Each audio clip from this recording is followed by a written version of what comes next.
iyo umuntu akoreye Imana nk'umukozi kuruta kuyikorera nk'umuhamagaro, imuhemba umushahara ikamwe mu mugisha. Umushahara nawuvugaho ibintu bitatu, ariko reka mvuge kimwe kugira ngo nihute. Umushahara Imana yawugize nk'igifu, utoboye hejuru no hasi. Aho ubona byanyuze biza ni naho binyura bigira ute. Ndabifuriza umugisha, ariko umushahara nta kintu wakumarira. Satani ashaka gupfa vuba guteranya n'Imana igutabarika kurwanya nta wundi ubigizemo uruhare. Umwanditsi umwe yaravuze ngo umuntu ntamenya agaciro k'icyo afite keretse kigiye. La Moti TV. Dusome Zaburi ya 150 uko twayihawe, kandi ku ntego y'igiterane. Murongo wa 2 haranditse ngo muyishimire iby'imbaraga yakoze, muyishime nk'uko bikwiriye gukomera kwayo kwinshi. Mwakira ijambo ry'Imana. Gisoma ino Zaburi utekereza umugabo witwa Dawidi. Hanyuma ndashaka kuvuga ibintu bike, tukaza gufata umwanya tugasenga. Ndashaka kuvuga ibintu bike cyane byaranze cyangwa se ibihe bigera muri 5 umugabo witwa Dawidi yanyuzemo, tuze gusoza twumva ishimwe riri muri iyi Zaburi. Ibihe bya mbere, kandi ndabivuga nihuta. Dawidi Imana yamutoranije, imutoranya ishingiye ku ijambo rimwe yabwiye Samweli. Yabwiye Samweli ubwo yari yarakuyeho Sawuli, iramubwira ngo uzageza ryari kuririra Sawuli ko namuciye.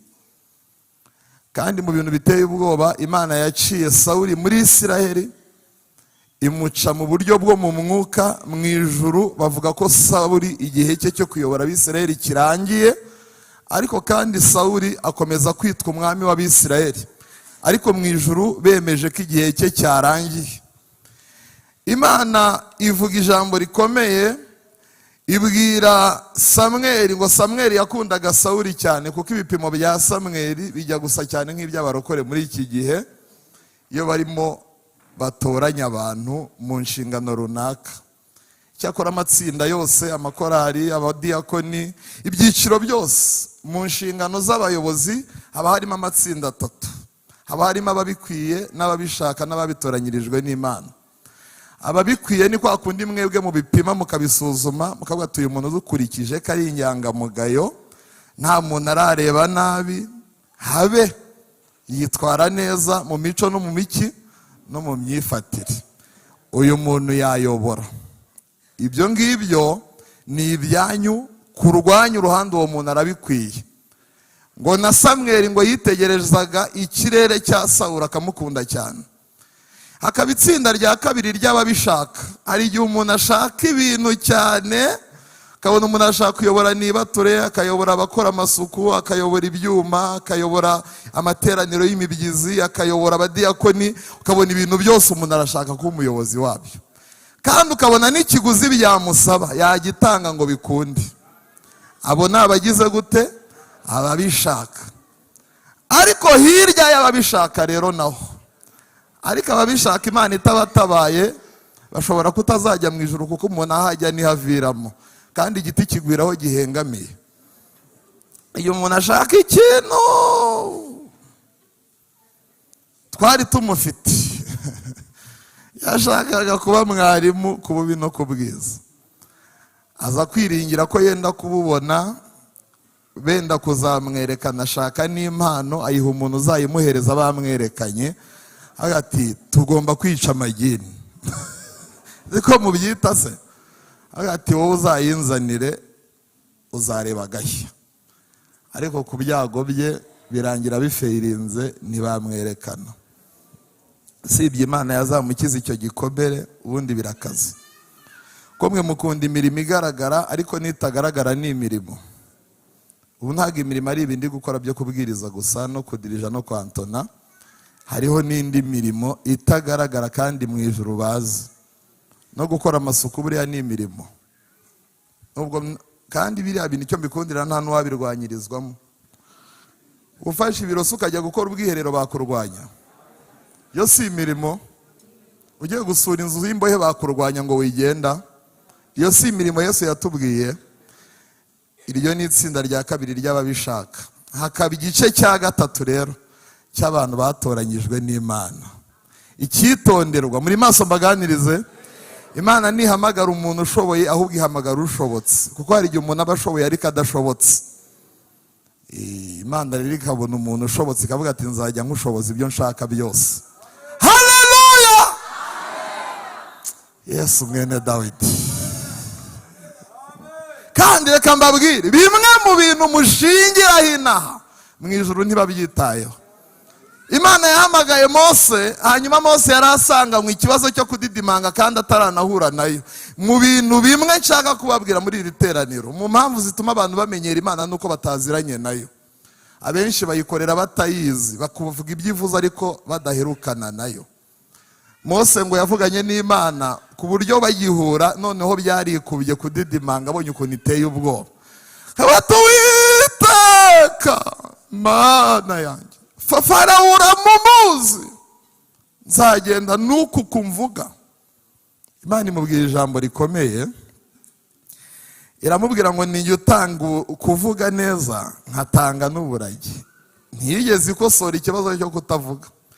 Iramubwira ngo nzagushakira intyoza, mukuru wawe witwa Aroni azajya avuga ibyo mvuga ariko ntazamenya aho mbivugira.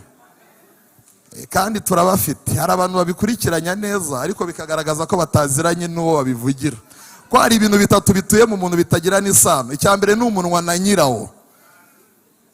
Hari ijambo ry'abantu duturanye rijya rivuga ngo wumva ibyo mvuga nturebe ibyo ngirane. Ni bongo, kira ni ikinyoma. Hakaba ikindi cyitwa ubugingo n'impano, byatura mu muntu umwe ariko kandi umuntu yatunga kimwe ikindi kidahari. Uko Imana ntigaragazwa n'impano, igaragazwa n'imbuto. Nta mpano n'imwe mwarusha Satani, yabarusha mugiye mu irushanwa. Nahoze mbona abantona ntimushobora kumurusha, yabarusha. Mu isi dusigaranye amajwi 4, 8 ntawe uzi aho yayajyanye. Ngo yaririmbaga 12 icyarimwe mu ijuru, nta muntu wa Antoni. Ibyo wabimuhaburamo. Niba ndimo byo kubwiriza arabizi kuturusha, kuko yasomye Bibiliya cyane. Hari amakuru merutse kumenya ko Bibiliya Yesu n'iya Shitani biraturanye. Mirongo ya Yesu biri hejuru, ya Shitani iri hasi. Murongo wa Yesu uravuga ngo bene uwo mudayimoni nta kindi kimukuramo keretse kwiriza ubusa no kugira ute. Hasi hakaza wa Shitani uvuga ngo Imana nta kipfa n'ibiki. Ntabwo wamurusha kubwiriza Satani. Yasomye Bibiliya ku rwego ayisomera Yesu. Mwarabibonye namwe? Kabivuga ngo soma uko hagize ute. Abantu bareka ibikabyo batuze. Nta birarane mfite. Hari umuhungu uherutse kuza iwacu agaragaza ko abizi, bamuha mikoro aravuga ati mwayimpaye byoroshye, ariko ndayibasubiza mwumvise. Aravuga abantu barananirwa, barinanura, ati se arasoza ryari. Ntago Satani bamutera ubwoba ngo uzi kuvuga. Cyakora hari ikintu kimwe cyamunaniye, ni ukumanuka koroha hasi ugaca hasi bugufi. Nibyo byamunaniye, niyo mpamvu abantu baciye bugufi azafata ari abashyikira. Ndavuga Satani no guhanura arabizi. Kaniyuti ndamutoranya, iramutoranya mu bantu bose. Ivuga ijambo rimwe ribwira Samweli, iravuga ngo noneho rekera kumuri. Ndakwifuriza umutima umeze nk'uko Imana ishaka. Ko kuyobora abandi biroroha ariko kwiyobora nicyo gikomeye. Kanyuma igice cya kabiri nshaka kuvuga kuri Dawidi n'ubuzima bw'impano ze. Haleluya, haleluya. Ubuzima bw'iki? Iyo tuvuze impano za Dawidi, Dawidi yari afite impano zigera muri 3. Impano ya mbere yari azi gucuranga. Kandi nituvuga ngo yari azi gucuranga, biravuga ngo yari umusore w'umugenda ariko w'umuhanga cyane mu gucuranga. Icyitonderwa, Dawidi yacurangaga nk'umuhamagaro, ntiyacurangaga nk'akazi. Iyo tuvuze gukora umurimo nk'umuhamagaro, bivuze kubikora nta kintu na kimwe ushingiyeho. Dufite abavuga butumwa benshi basigaye babwiriza nk'akazi, ku buryo umubwira ngo jya kubwiriza ibuntu akavuga ati batanga ngahe. N'abacuranzi benshi batagifite ubuntu bw'Imana, baza gucurangira twebwe iyo turi kuririmba, ariko twabashaka hagati mu ijambo tukababura. Muri maso mbabwira akantu, iyo umuntu akoreye Imana nk'umukozi kuruta kuyikorera nk'umuhamagaro, imuhemba umushahara ikamwe mu mugisha. Kandi umushahara nawe uvugaho ibintu bitatu, ariko reka mvuge kimwe kugira ngo nihute. Umushahara Imana yawugize nk'igifu, utoboye hejuru no hasi. Aho ubona byanyuze biza, ni naho binyura bigira ute. ndabifuriza umugisha, ariko umushahara nta kintu wakumarira. Ariko icyitonderwa, ukora iby'Imana ute nk'umuntu wahamagawe. Icyo ni icya mbere. Icya kabiri, yari afite impano yo kuririmba. Haleluya. Zaburi ya 84 iravuga ngo hahirwa abantu bafite inzira z'igisiyoni mu mitima, kuko iyo banyuze mu gikombe cyitwa Baka bagihindura ahantu h'amasoko. Sifa kwa Mungu. Iriya zaburi yaririmbwe na bene Kora. Abanzi b'Abisiraheli bamenye ko barwanyije batazabashobora, kuko amaboko y'Imana yari ari mu ruhande rwabo. Bungutse strategie nshya, bigana Satani. Iyo Satani ashaka gupfa vuba guteranya n'Imana igutabarika kurwanya nta wundi ubigizemo uruhare. Baravuga bati kubw'izo mpamvu tuzafata intumbi tuzitega mu kibaya cyitwa Baka, hanyuma amategeko y'Imana yabo aravuga ngo uwegereye intumbi wese azahumana. Nituzibatega Imana izabarwanya ibice nta muntu ubigizemo uruhare. Ariko mu rugendo rw'Abisiraheli imbere hagendaga abatambyi bitwa Abalewi, hakazamo na korari y'abitwaga bene Kora. Ngo bari baritandukanije n'ubugome bwa se, bajyaga baririmbira Imana ntibaririmbira abantu, ahubwo Imana yafashwe igafasha n'abantu. Ngo bakaririmba, bagahita baririmba ngo iyo banyuze muri icyo kibaya cyitwa Baka, unyumvise atere haleluya.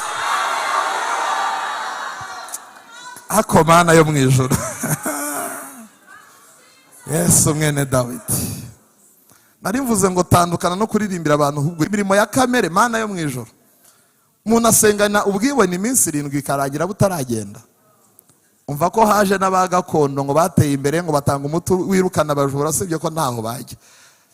Mwari mwabona aho barutse ubwibone byanditse. Iyo ni imirimo ikomeye Yesu yagukiza wenyine. Babwira umuntu umwe ati musengera umwigisha nsoje, numva asenze mu rurimi rw'ubwibone, buryo ubwibone bugira ururimi rwarwo. Numva aravuze ngo witseka Mana, ndavuga ni katika rinda umutsima w'umugaragu wawe, ndavuga nabazimu bahe. Umuntu asengana ubwibone nubwo mu biseka birababaje. Ntushobora kuririmba ngo Imana yivange muri izo ndirimbo utabikoranye umutima woroshye nk'amazi. Dawidi rero yaririmbaga akaririmbira Imana, ngo ku buryo Imana yivangaga muri izo ndirimbo, ngo ibidayimoni byari biri muri Sawuli bikirukanka bikagenda. N'abantu gukiranuka byabananiye, abantu barakuze bari kwiyambika imyenda nk'iy'abana. Niyo mpamvu ngo yahenze ku isoko.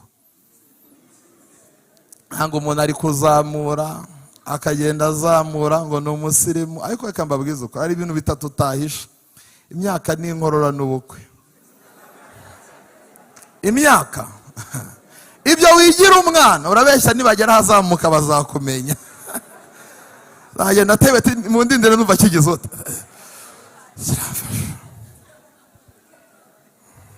Oroha mbwiriro mwegeranye ngo iga guca bugufi. Namwe muradushuka mugakoma amashyi cyane. Iyo umuntu ashobora kugira ngo ni ibyo, hagati ntabonetse byagorana ko ibihe biza mu iteraniro. Muzabaze nta muntu Imana yubatseho. Ndebera umuntu muri ko mubwira akantu mubwira. Bamurebye, murebane neza, turi imbere y'Imana. Hari abaprofitira muri ako kavuyo. Uwo mumbwirire ngo aho wicaye hahoze undi.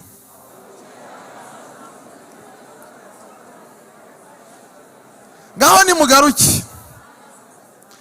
Yesu ashimwe. Ndashaka kukubwira ko nta muntu ukomera hakomera igihe harimo. Abantu bose baroroshye. Igihe hari igihe gishuka umuntu disi yatera agakora akabona turumviza akagira ngo niwe wa mbere uzanye agashya. Hari abandi baziteye. Yesu mwene Dawidi. Umuntu akaza akatubwiriza. Ubu dufite abantu batashinze akabari, batazanye abagore ba kabiri ariko batakemerewe kubwiriza. Muzi ikintu cyabiteye? Nako kajambo k'inyuguti zigera nko muri 5 cyangwa 6 kitwa igihe. Igihe. Oroha rero kugira ngo uzatindane na Yesu. Nutoroha tuzagushaka tukubure kandi wari uhari. Uwo musore bamutumiye araza arazamuka. Murabizi iyo turi kuzamuka arurira ku ruhimbi, induru zavuga. Bari bashyizeho n'ifoto ye. Ageze kuri aritari koko yica amagini, kuko abadayimoni bo ntibapfa, barahunga. Aravuga. Asoreje aramanuka, Imana ishaka kumukosora ngo imuvure. Ageze ku ruhimbi aho yaturutse, yegera wa musaza bari bari kumwe, ariko yumva nta munezero afite wo mu bugingo. Mwene data, Imana ifashe, ndi kuvugana n'abanyempano muri iri teraniro, ugira umunezero w'ibyo uvuga. Dufite abantu batakaje Imana, bafite umunwa nk'igikoresho gusa, ariko Imana mu mutima ntikibanezerewe. Yavuyemo, basigaranye audience. Mwebwe kandi mwebwe tuba tubafite iminota mike, ariko aho dutinda niho Imana ibiri, kandi naho tujya niho Imana iri. Niyo mpamvu abahanga mu kubaka bubaka aho bajya kuruta kubaka aho bava. Wa muhungu amanutse yumva umunezero wagiye, abwira muzehe ngo ndumva nishimye. Ariko muzehe Imana yari yamusuye, yamumweretse icyamubayeho, amubwira ijambo mudashobora kumva murangaye ngiye kubabwira. Yari yabimenye, aramubwira ngo mwana wa, iyo uzamuka uko umanutse uba umanutse uko wazamutse.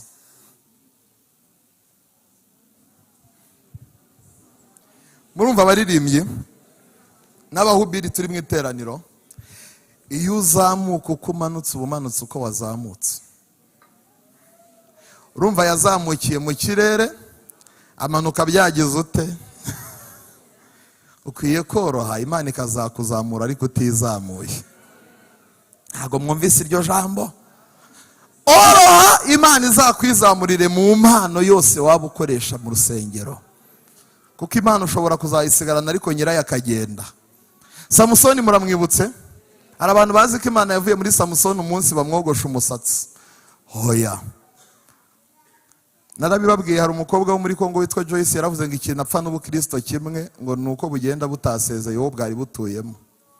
Samusoni yatangiye kujya akina n'ibintu bikomeye, ngo akajya afata ubuhura ariko akuye mu ntumbi y'intare, akaburya akabuha n'abandi. Muzi icyo bivuze? Ubuhura buraryoha, ariko ikibazo si ubuhura, naho buvuye. Iyo umuntu avuga iby'Imana bataziranye cyangwa badaherukana, batanga ibiryoshye ariko aho biva, abazabirya bose bazarwara. Bari umuntu uteye nk'abagibeyoni. Abagibeyoni murabibutse? Abantu baba bafite ibintu, kumva ibyo umwumvanye mu Gatenga nibyo azajyana i Nyarugenge ku wa gatatu, ku Muhima ku wa mbere, kumva ni umutsima watoye uruhumbu nka wa wundi w'abagibeyoni. Buriya umuceri umaze icyumweru ugaburiye abantu bagubwa neza. Kanigarukire. Icya gatatu kuri Dawidi, kamvuge nihuta, tuvuye ku buzima bw'impano. Icya gatatu kuri Dawidi bwari ubuzima bw'intambara. Ubuzima bw'intambara nibwo Imana yari yahamagariye Dawidi. Yenda umukristo, umva ubwo buntu, narakijijwe nkurwa mu byaha. Yenda umukristo, naho naterwa n'ibyago nkaba no ku rugamba.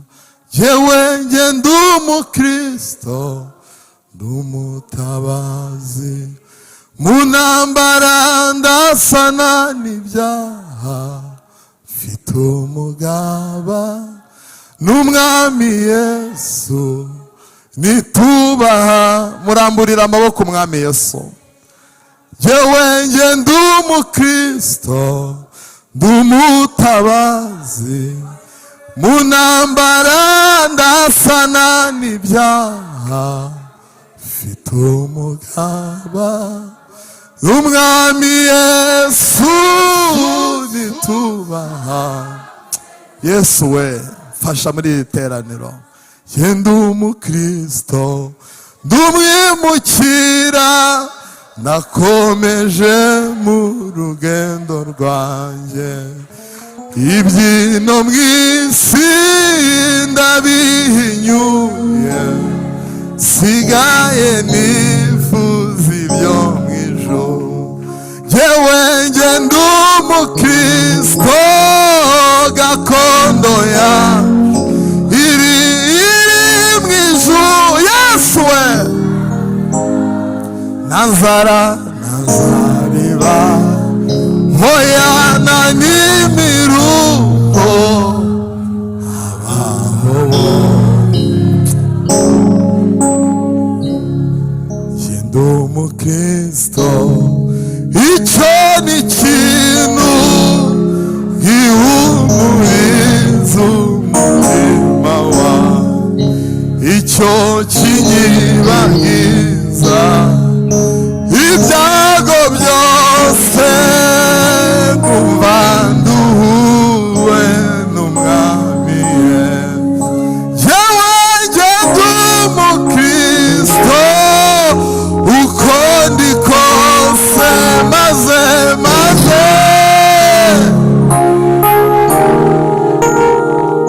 zagira byinshi mu bitavuga, zaboni. Unyumvise atere haleluya.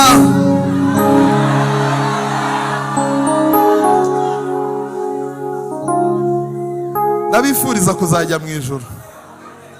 Biruta ibindi bihembo. Isi nta mikino ifite, yateguye akantu kitwa agahembo kitwa pansiyo. Mwese muzakajyamo, nutakemera imyaka izakamujyanamo. Ariko mu ijuru aho tujya nta pansiyo ibayo, tuzaririmbira Imana iteka. Ubuzima bw'intambara yo kurwanya ibyaha abakristo babucitsemo kubera inzara. Nubwo byataye agaciro kuko byiganywe n'abamamyi, naho batahoze. Ariko Imana iravuga. Mu minsi yashize yaratubwiye ngo hagiye kwaduka inzara itari akawunga n'umuceri. Atubwira ngo abantu bagiye gusonza, bagiye kubura inyigisho nzima. Kandi usibye muri icyo gihe n'ubu genda mbibona. Kandi bakristo bo muri ADEPR, kandi bivuge mu minota mike isigaye, mukwiye kubimenya ko ibiryo mufite ahenshi byarashize. Njyewe ugenda ndabizi, hari abantu baherutse kuva hanze ahantu kure mu bihugu by'i Burayi, baraza barambwira bati tuzamara ibyumweru 2 dusenga, kuko ubutayu dusize aho turi. Niyo wadusengera amasengesho angana ute online ntitwabukira. Natinye inzara yo mu mwuka. Ariko reka mbabwire mwebwe, umwanditsi umwe yaravuze ngo umuntu ntamenya agaciro k'icyo afite keretse kigiye. Ubu rero murumva biryo, mugira ngo bino bintu bizahoraho. Ariko Imana yaradusuye ejo bundi turi gusenga. Nubwo isi y'iki gihe itemera kivuga, ariko Imana y'ikiragi sinayisenga. Iyo duhaye akanwa iravuga. Hallelujah. My God. Iyo duhaye akanwa iragafite. Iranyegera ambwira ngo mwana wanjye, ngiye gutanga agakonji ku nyigisho nzima.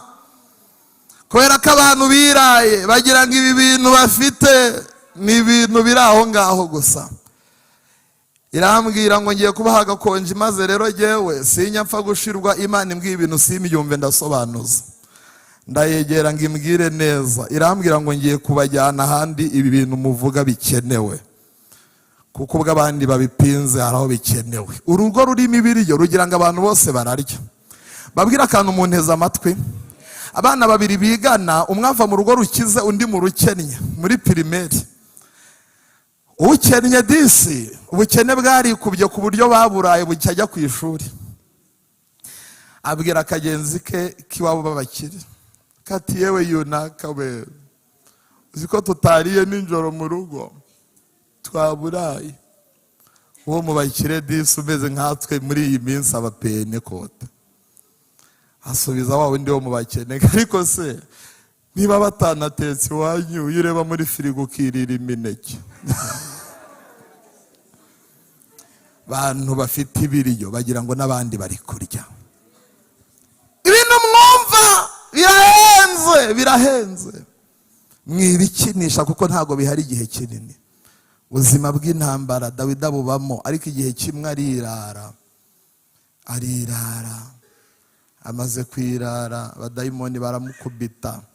Iyo ufite ububyutse Satani arakuvumbura akaba yigiyeyo, ntabwo ashobora kugufatanya n'ububyutse ngo agukire. Kera twari tubizi ko abanyabubyutse ba mbere ari abanyagice, ku buryo bahamagaraga bihana buri kanya akajya agenda kati mu kanya narebye nabi dirija impanda ivuze nasibira, bahamagara akaza yiruka. Wowe kumva si icyaha, ariko bariya shitani batinya kuruta abandi bose. Yo mu nyitaba babwiye ijambo. Haleluya. Mu gitabo cy'umugenzi nimero ya 2, umudamu witwa Mukristo kazi ngo yararyamye agira inzozi nijoro.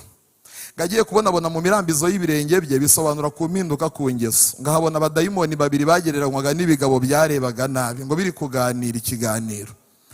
Ngo byari birimo biravugana aya magambo, ngo byari biri kuvuga ndi mwabonye ukuntu uyu mugore atangiye kujya asaba imbabazi bya hato na hato, niturangara agakomeza kwisabishiza imbabazi bizarangira ducitse nk'uko umugabo we yagiye.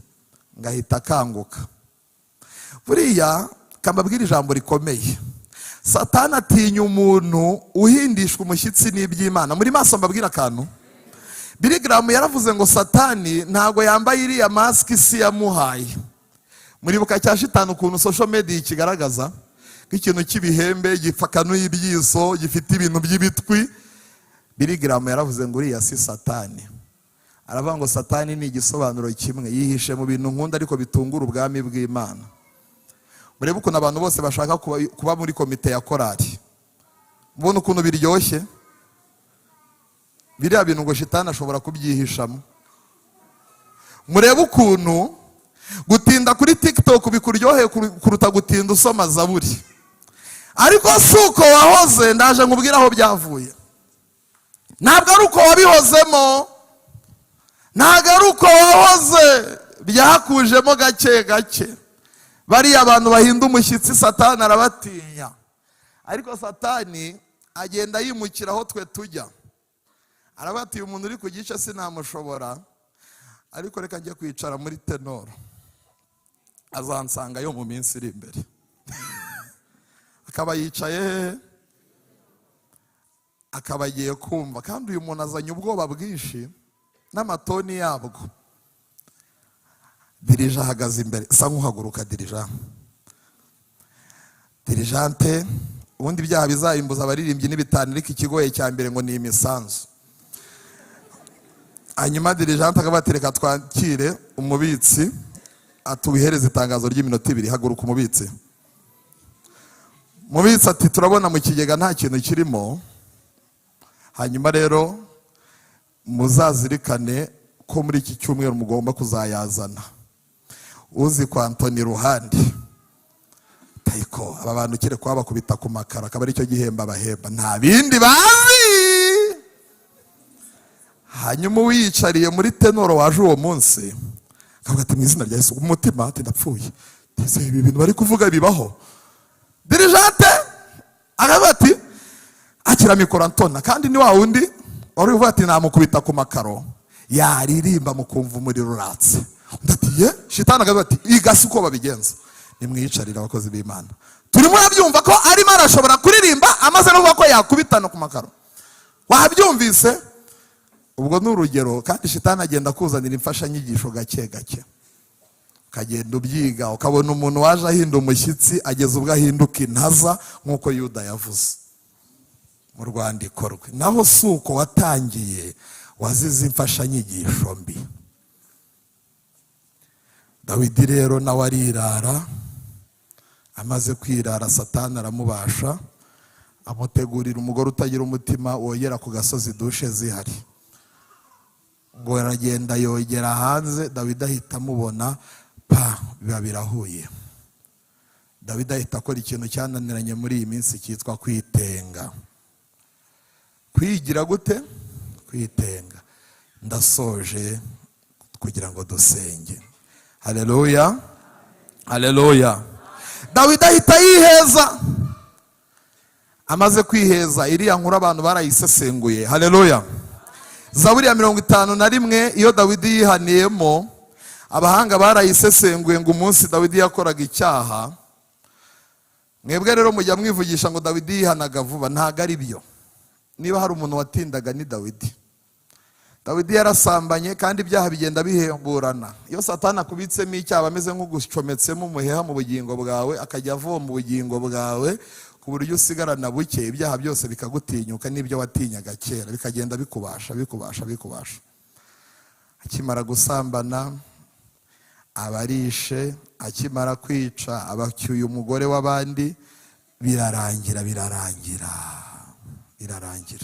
Aranaryama aratuza. Imana ihagurutse umugabo witwa Natani, iramubwira ngo genda mutume kwa Dawidi. Natani azana ubwenge apana abanyamitwe b'iki gihe. Yari azi ko Dawidi nta mikino agira yica. Dawidi wari warishe benshi, ntabwo yari gutinya Natani. Aramubwira ngo mu mudugudu umwe mweguke ngiye gusenga, hari harimo umugabo ukize. Niba hari ikintu Imana yaduhaye ibintu byagutse mu bwami bwayo. Dufite indirimbo, dufite abahanuzi, dufite abigisha b'ijambo ry'Imana, abantu barakize. Iravuga ngo Natani yarantangaje, aramubwira ngo nuko wa mugabo aza kugira abashyitsi. Agize abashyitsi yaraturanye n'undi muturanyi umwe ukennye, ufite agatama kamwe kabaga mu gituza cye. Nuko wa mugabo aho kugira ngo azimanire abashyitsi bimwe mu itungo ye, arirukanka afata agatama kamwe ka wa mutindi baturanye kabaga mu gituza cye, bagasangira, akazimanira abashyitsi. None mwami wabivugaho iki? Atarasoza iyo nkuru Dawidi rero buriya gaho kari kuwundi karahandurika. Iyo muca imanza biba biteye ubwoba. Dawidi ati uwo muntu abahantu nyobora, ahita ashyiraho gahunda ikaze. Aravuga ati ibintu yakoze ntarasobanura uko azakatirwa, azabiruha inkubwe inshumi. Icya kabiri, bamufunge kandi ntakabeho. Natani abanza kumushyiriramo intera ngo atamutera ikofi. Aramubwira ngo uwo mugabo ni wowe. Ahita amubwira ngo nta Imana itaguhaye ukurikije aho yakuvanye.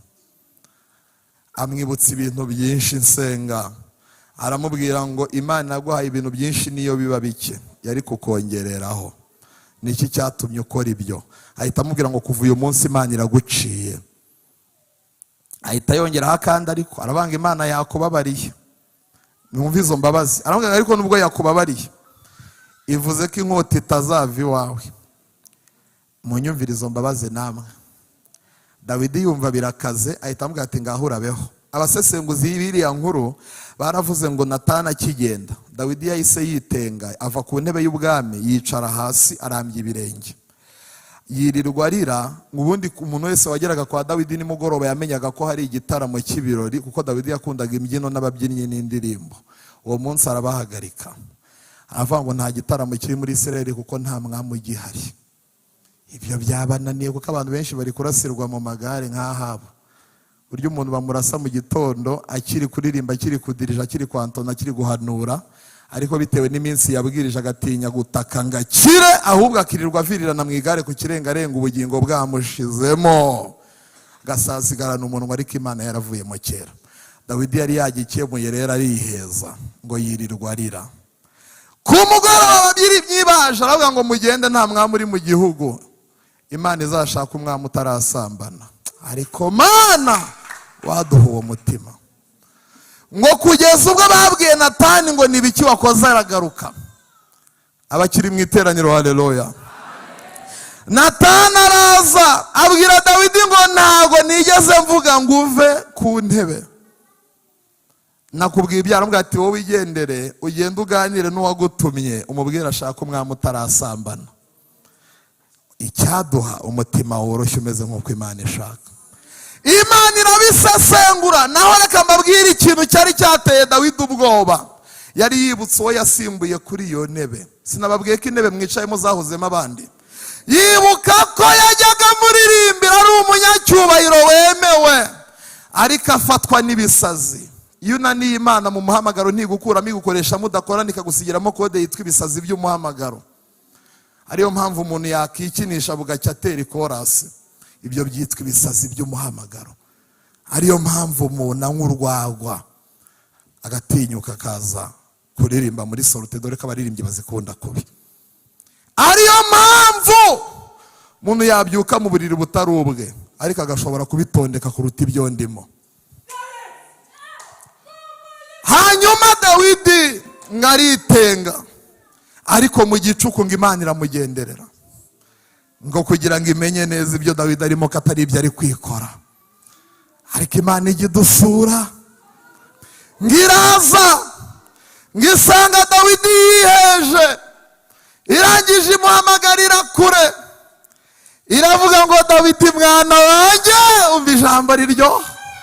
Yari ikimwita umwana, ngo niho yayiganirije muri Zaburi ya 51, arabwira ngo data umbabarire, ntunkureho kunezezwa n'agakiza. Umva icyo yatinyaga. Abantu bari kurwanira intebe, ariko kunezezwa n'agakiza byavuyemo, kuko bazi ibyo babamo. Imana iramubaza, ngo mu magambo abiri yateye ubwoba Dawidi harimo n'iryo ngiye kuvuga Imana yamubajije. Ngo Imana yaramubwiye ngo Dawidi, ni iki cyatumye uraho? Dawidi ataribwira ngo Mana nagucumuyeho, nakoze ibyaha birimo no gusambana. None shaka umwami udasambana, ariko ndekere wa munezero nari mfite mu ishyamba. Yesu we, uriya munezero wagiye. Imana itimubaza ikibazo cyamuteye ubwoba nari ngiye kubabwira. Iramubaza ngo mbese Dawidi, ndaje mvuga impamvu iriya Zaburi yahimbye twagendeyemo mu giterane tute dusenga. Wizera kandi wemera ko mfite imbabazi zakubabarira. Ngiryo jambo ryamuteye ubwoba. Abaza Imana ikibazo cyatumye Imana ifata umwanzuro udasanzwe. Ngo arita yikanga, abaza Imana ngo mbese umbabariye, hari izindi wasigarana? Umva umugabo, none uririrwa usaba umutima wa Yesu nta n'uwa Dawidi ugira. Imana iramubwira ngo mwana wanjye Dawidi, uretse nawe mfite n'izizagusagukaho, nzababarira abandi bantu benshi, n'aba bari mu gatenga muri iki giterane cyitwa ifoto. Haguruka dusenga Imana.